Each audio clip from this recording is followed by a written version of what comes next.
Recorded Books and RB Digital present Crooked River by Shelley Pearsall, narrated by Sandy Rustin and Sean Taylor Corbett. The two principles on which our conduct towards the Indians should be founded are justice and fear. Thomas Jefferson, 1786. April, 1812.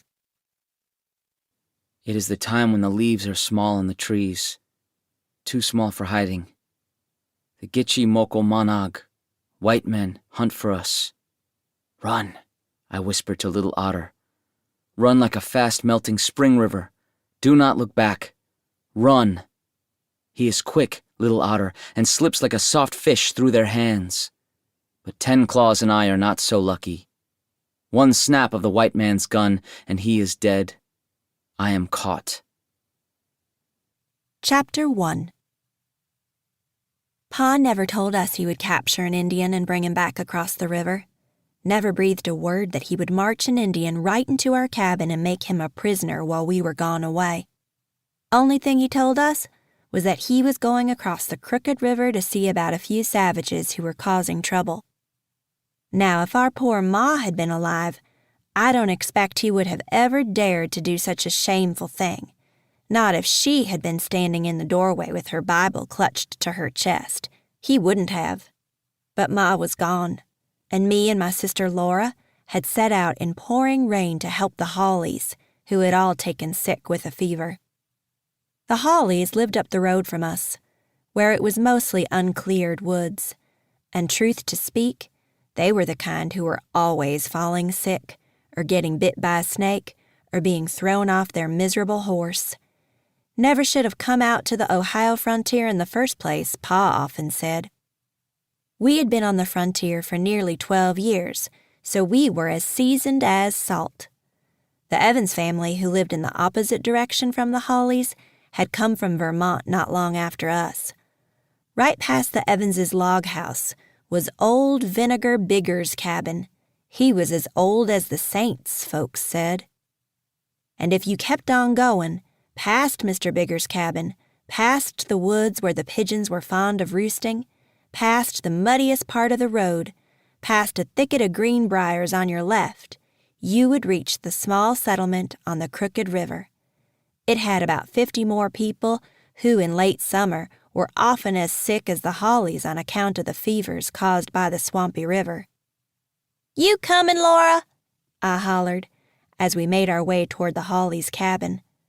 I pushed back the hood of my cloak to look for my sister, who was lagging somewhere behind me in the rain.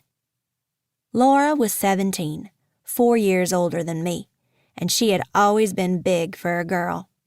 No matter how much our Ma had added and mended, Laura's clothes kept up a never-ending tug-of-war around her body, and her dresses were always too short to cover up her thick ankles and wide white feet. Pa called her our horse. That's what he said when folks came to visit.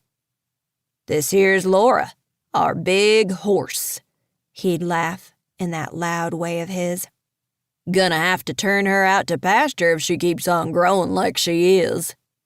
Then he'd nod at me. "And this here's Rebecca," he'd say.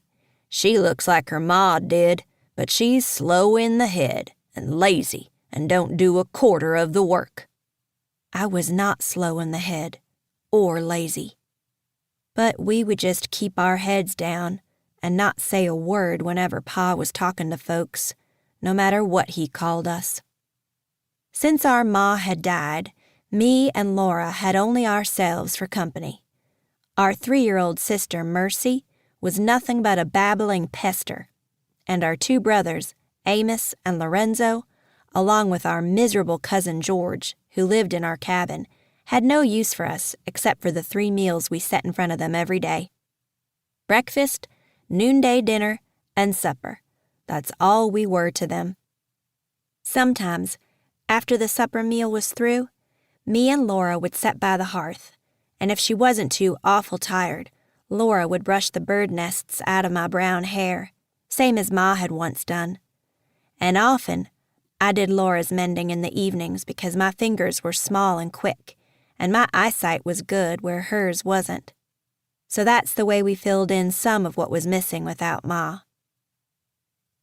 As me and Laura drew closer to the Hollies' log house, I noticed there wasn't a whisper of smoke coming from their chimney. A bad sign, surely. "No fire going," I pointed. Laura tugged her wet cloak tighter around her shoulders. "Well, we are just going to knock on that door and see what we find," she said, casting a jumpy look at the cabin and taking a deep breath. Turned out, poor Mrs. Holly was nearer to death than life. I reckon it was a good thing we had come. To keep listening to this audiobook, I've left you a link in the description so you can do it, at no cost thanks to Audible's 30-day free trial.